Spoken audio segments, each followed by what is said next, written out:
Hello, I'm Andrew Melick. I'm a teacher at the junior college. I'm a volunteer teacher. I've been teaching there for 3 years. I'm going into my 4th year. Last year I was the Dean of Students.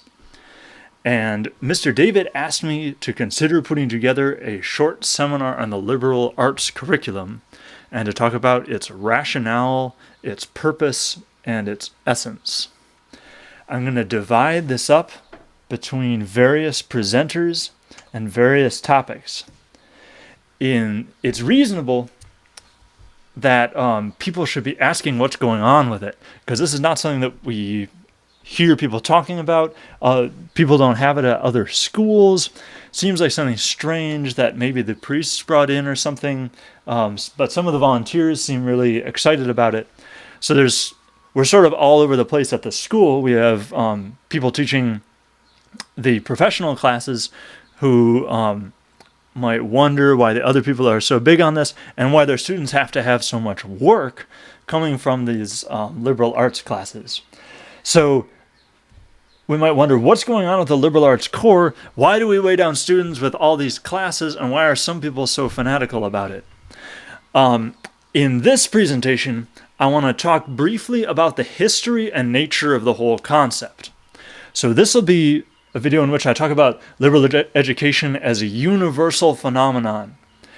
It only shows up at JPII as a little outgrowth of a huge thing that has been going on, a kind of education that's been going on in a very specific way since the Dark Ages and even before that. So I'm going to talk about it in its universality, and other videos can talk about it in the Belizean context and why these students actually need what I'm talking about. But here I just want to talk about it, what it is, and then I'm going to talk about how the thing I'm talking about, the ancient thing I'm talking about, how it shows up in the core classes at the junior college. So I'll talk first about something ancient, and then I'll talk about certain classes at JPII. The phenomenon of liberal education and liberal arts can be explained to a great extent in a few words. Those words are education for its own sake. Human beings are not animals, and human beings don't act at random. We always do what we do for some reason, for some purpose, for the sake of something. But when we do philosophy, we realize that we can't just do everything for the sake of something else. Not everything can be used for some other purpose.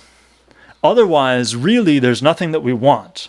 So, for example, if I want to have a blender so that I can drink smoothies, but the reason why I want to drink smoothies is in order to be healthy, but then there's also some other reason why I want to be healthy, and another reason for that, and for that. Unless there's something that I really desire, I'm never going to buy a blender in the first place. Unless there's something that I want simply because of what it is. Now, as I just said, the idea of liberal education comes from the idea of education for its own sake. So it comes from the simple idea that knowledge and learning are good because of what they are, not because they are useful for getting something else. Not because they're useful. Maybe another way of saying this is that some things are just worth knowing. An education based on the idea that some things are just worth knowing. Aristotle agreed with this idea. He was, of course, an ancient philosopher before Christ. And he said that happiness is contemplation. Contemplation means just sort of sitting there and in your mind looking at what you know, looking at reality with your mind through the wisdom that you have. So it's just a form of thinking, not some kind of action. That's sort of why this understanding is why we distinguish the active life and the contemplative life. So Aristotle said this.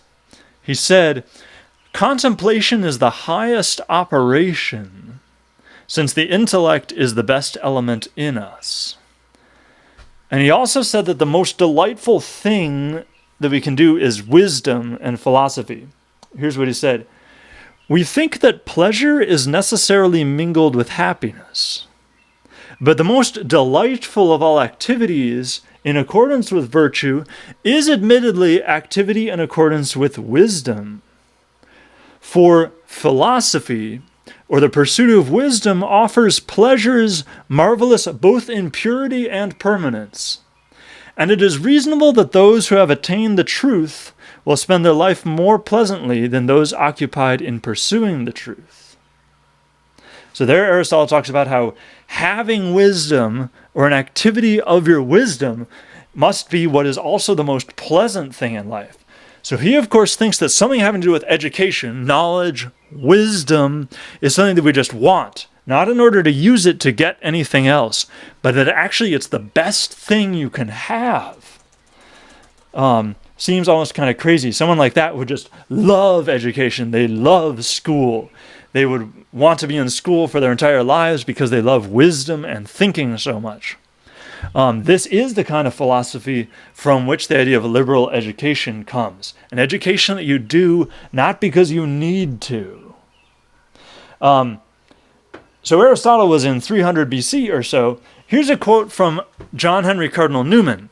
He was an English saint in the 1800s, not so long ago or far from our experience in Belize. And he was a supporter of liberal education, even when education was changing to what it is today to become something more practical. He said, when at the opening of a university, I believe, we are but reiterating an old tradition and carrying on those august methods of enlarging the mind and cultivating the intellect and refining the feelings in which the process of civilization has ever consisted.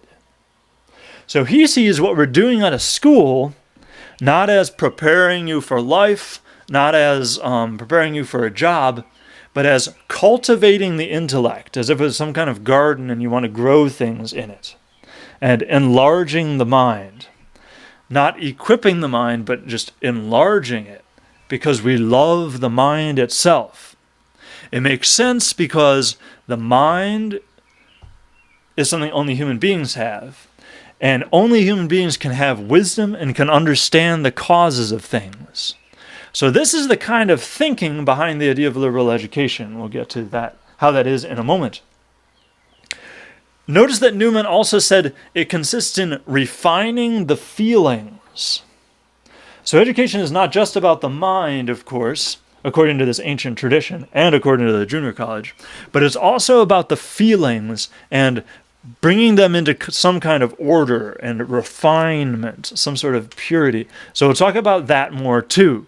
Cultivating the mind and intellect and refining the feelings and emotions.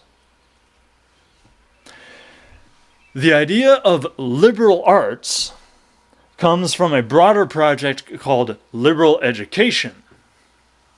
Why are these things called liberal?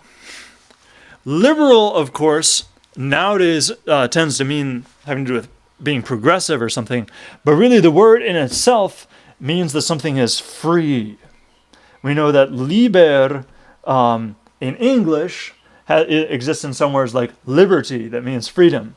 And in Spanish, of course, libertad and libre both mean you have this liberty, you're free.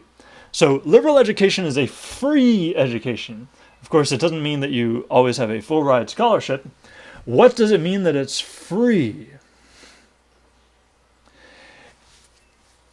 The opposite of being free is being a slave. Now, slaves not only don't get to choose what they do, but also everything they do is for someone else's use. It's for a purpose outside of themselves. They don't get to work for their own good. Someone is practically stealing everything that they do. So an education that exists for the purpose of something else, an education that serves something else, for example, your professional life, doesn't have the same freedom as an education that exists for its own sake. And liberal education means a kind of education that is not a training, is not for some employment, for some practical work. That kind of education, of course, is really good and really necessary. Otherwise, of course, no one would be able to have money or time to spend on trying to know things if no one knew how to do anything. There's a great nobility in practical education. But liberal education was also called a free education because we only do professional things because we aren't free in a certain way. We only toil and labor insofar as we're not free. But if you were free and you could do what you wanted, is there an activity that you do, or is there a kind of education you'd get if it didn't matter? And according to the tradition, it would be the kind of education that is for the purpose of perfecting the mind, this education for philosophy and for wisdom. We could also call liberal education a useless education. Notice how if there's a person that people only care about because he's useful, or that people only care about because they use them, that person is a slave. A slave is a person that's used by other people. But a person who exists and is loved for his own sake is someone who is free. So similarly, a useless education is a sort of a free education, an education of freedom. So, believe it or not, just to summarize, in ancient times and ever since people started talking about liberal education, they thought that it was important and actually really desirable to have useless education. Education that doesn't serve any other purpose. They thought that there's an education that you want just because happiness is there, connected into it. Okay, now why have I started using the term liberal education instead of liberal arts? Liberal arts is the phrase we usually hear. Liberal arts has become more popular now, but it doesn't actually name the whole thing that we try to do at the junior college or that this tradition of education has always tried to do. Why is that? The word art means something that produces a product. So, for example, the art of painting makes paintings. Sciences, for example, do not produce some kind of product. We use sciences in some arts.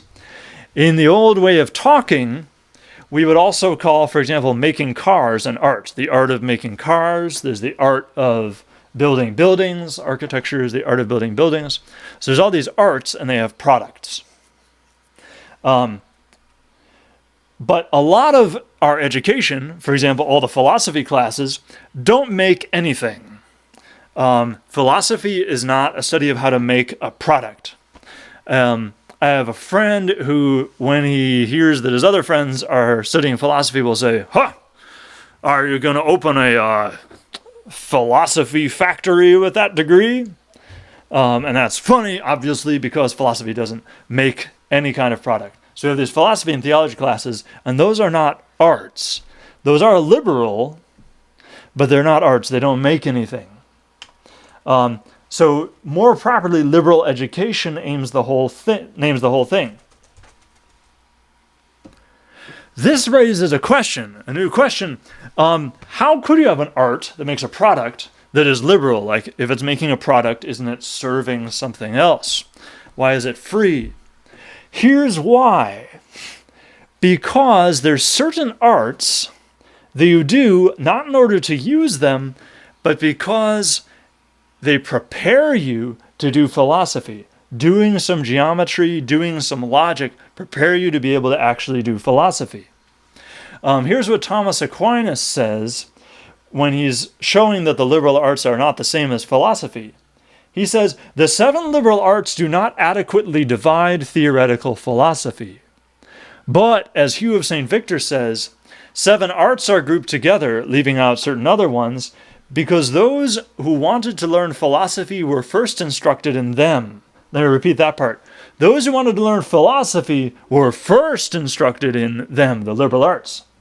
And the reason why they're divided into the trivium and quadrivium is that they are, as it were, paths, viae, trivium, introducing the quick mind into the secrets of philosophy. So the tradition has always thought that philosophy is actually something hard. You can't just start doing philosophy. You have to prepare the mind first. And the way that you prepare the ground is by doing certain arts. Plato lived more than 1,000 years before Thomas Aquinas, maybe 1,500 years before Thomas Aquinas, and he had the same idea that you need to do some other things before you can do philosophy. Plato had a school in Athens called the Academy, where they did philosophy, of course. And over the door of the Academy, he had an inscription. And the inscription said, "Let no man ignorant of geometry enter here." Geometry, of course, is an art. We make proofs. You draw circles. You do all this work in geometry. And yet Plato thought that you have to do that before you're able to do philosophy. So there are liberal arts which are free because you practice them in order to do the really free study of philosophy, not just to use them in themselves. Okay, so the liberal arts prepare us for philosophy. That's the takeaway from this part. Liberal arts, then you can do philosophy. What are these liberal arts? As Aquinas already mentioned, there's a group of 3 and a group of 4, making 7 liberal arts. They were traditionally said to be grammar, logic, rhetoric, the art of making speeches, geometry, arithmetic, astronomy, and music. So now we see the relationship of the liberal arts and philosophy, but we also have theology classes at this school. So where do theology classes work into this whole structure? The church has always thought that even though the great philosophers like Aristotle and Plato were pagans, they weren't even Jewish, they didn't even know about the Old Testament, they got a ton of stuff right. They were wrong about a few things, but because God just made one reality and there's one truth, these guys discovered, simply by thinking, a lot of things that are true and which go perfectly with the faith. In fact, what they figured out helps us figure out what on earth God is telling us in Revelation. So, for example, we're able to tell that Christ was a human person, Christ had a human nature and a divine nature, but he was just one divine person through philosophy that comes from pagan ancient Greeks.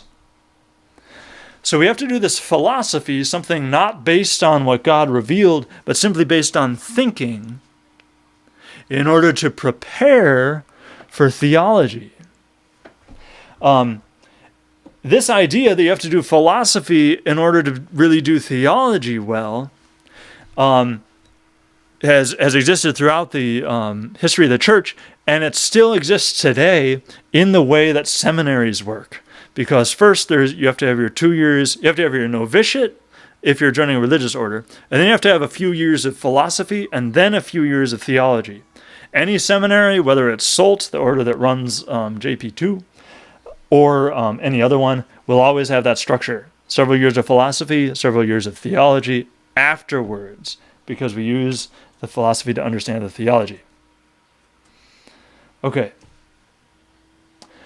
So, liberal arts prepare you for philosophy, philosophy prepares you for theology. So, though, having explained this whole tradition, though at JP2, doing the liberal arts, or doing more properly liberal education, is something strange that people don't understand. You have to explain it, like, we do liberal arts. What's that? Is that a kind of art project? No, it's actually like logic and geometry and grammar. and things like that. Even though you have to explain this to people, this tradition is huge. It was actually the dominant way of doing education for anyone, all the way from the Dark Ages to about the 1800s. In the 1800s, there were a lot of really violent philosophies floating around. We had communism, we had a kind of socialism made to counteract the communism, and a whole lot of other ideas. So they began to set up education in line with that. And we also had an industrial revolution, and suddenly the economy going really, really fast, and all these ways of making money, for example, using mathematics, using technology. So these things took over education, and people stopped doing it the way that they'd been doing it constantly, very, very consistently for more than 1,000 years, since maybe the 600s or so. And a lot of these ideas that I'm talking about existed even in ancient Roman education and even in Greek education. They begin, of course, with Socrates and Plato to a great extent. Okay, so it's been this huge phenomenon, and we're just carrying it on. So we're weird nowadays, but in history, the school is not weird at all. We're one of the more normal things, and the new thing is something weird. Okay, so let's talk about how we do this at John Paul II Junior College. Let's talk about specific courses and mention things that we hear in the hallway at JPII. So what have I said already? At JPII, we think we should be doing some sort of education along these lines based on the idea that the things of theology and philosophy are worth knowing, even if they're not useful. So ready to do this useless education. Let's talk about the courses in the core. First, let's talk about the ones that are liberal arts courses. So there are several courses that are triv courses. Of course, those are trivium, so they're part of the liberal arts. And then there's also geometry. So they do, in their first semester, the students do geometry and grammar. And in the second semester, they do logic. Part of the point of the liberal arts is that we want the truth. We want the truths of philosophy, not just truth about random stuff, but the important truths of philosophy. But we don't just want to believe them. We don't just want people to tell it to us and we'll memorize it. That's not the special thing about human beings. We want to know. We want to see the causes. We want to have certainty, because it's different to remember what people tell you and to know why something is and to know it yourself, for it to be your own knowledge, not just knowledge that people have. So we want to know philosophy. And the liberal arts prepare us to do that. Anyone can remember things, but you need the liberal arts to be able to know the truths of wisdom. In geometry and in logic, we study proofs. In the geometry class, the students just learn first some definitions of geometric things, and then proofs about the things of geometry, about triangles, isosceles triangles, and stuff like that.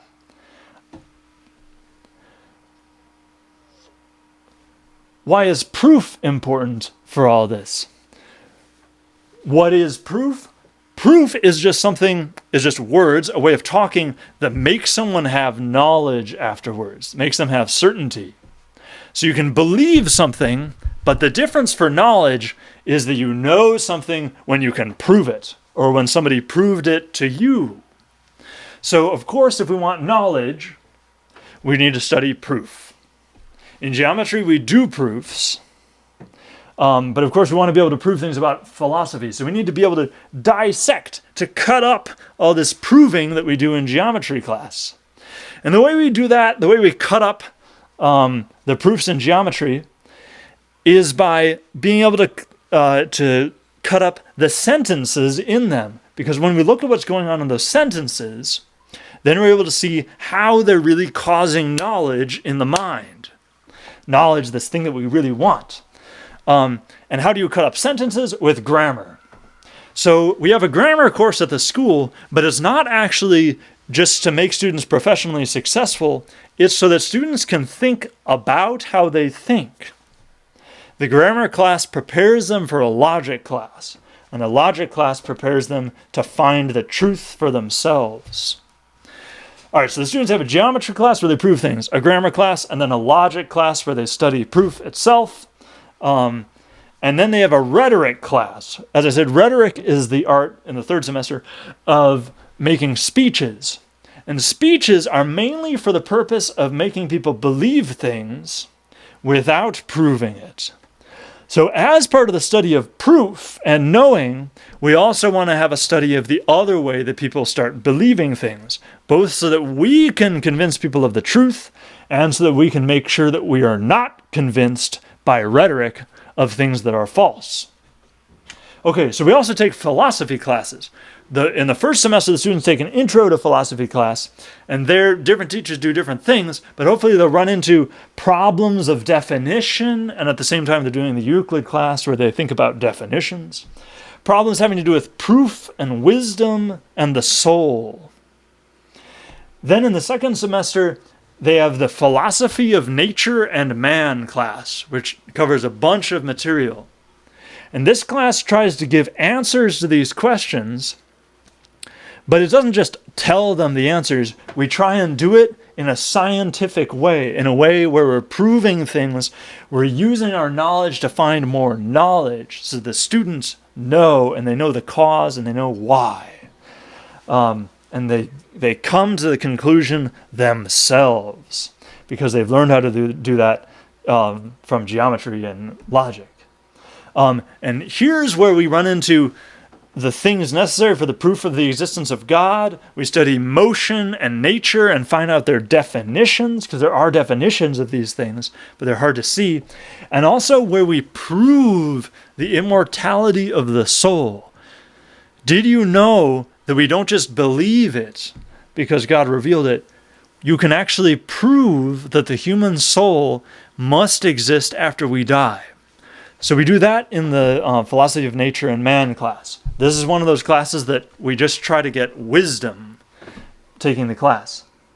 In the fourth semester the students take an ethics class, another philosophy class. This is a class on morality, but it's not a theology class. So it's not based in the Ten Commandments. It's not based fundamentally in the teachings of the church. What we do is we try and see, again, if we can come to knowledge, if we can see why things are true from the nature of man and the soul that we learned in the other course. So we try and prove, for example, that happiness has to do with virtues based on what human beings are, not just based on what God has taught us, because we can also see it for ourselves. Thank God for showing us, but he also made it so we could see it. And that's what we do in that class. So in ethics class, we actually make proofs and definitions having to do with morality and human action. We also take humanities classes. So to rewind for a third time, in the first semester, people take Greco-Roman roots. In the humanities classes, students experience art. This is where students refine their feelings. We're not only expanding the mind and cultivating the intellect, but we're also, through beautiful things, refining the feelings and refining and ordering our reactions to things. So we react the way that's appropriate for a human being. So first, people do the Greco-Roman roots, and they experience the art of poetry in something written by Homer, usually the Iliad, and some other things. Then there's a Middle Ages and Enlightenment course in their second semester. And here they see the ideas from theology and philosophy forming people's lives and historical events in the Middle Ages, and people clashing with them, people clashing with the theological ideas, for example, in the Reformation and in various other things. They also experience a lot of art from the Middle Ages. They even experience the ideas from philosophy and theology in the art of poetry in Dante. Then there's a semester of world history, and then there's a semester of art as well, I think in the third semester. And the point of this, if I understand right, is simply to experience beauty, not in order to learn how to do something, maybe in order to learn to experience more beauty, but all that just because it's good, because it's natural to man, and because beauty is desirable in itself. Then, of course, we have theology courses. We have right now 2 courses on a catechism, and then a theology of the body course and the capstone project. So, just to cap everything off, this is the end. We've talked about the tradition based on the idea that there's knowledge that is worthwhile in itself. There's wisdom when we can get it through studying, but you have to do things in the right order. Wisdom in theology and philosophy. And that's the point of doing this liberal, this free education. And then we talked about how this structure and this tradition plays out in the courses at JPII. So I hope this made some kind of sense. I know it doesn't explain everything, and there's a lot of questions that it doesn't answer. But maybe we can answer some of these questions in other courses. And I hope that, to some extent, you're excited about this kind of education in the way that I am. Thank you for watching this little presentation. I hope it wasn't too slow. God bless. Take it easy, and see you throughout the coming year.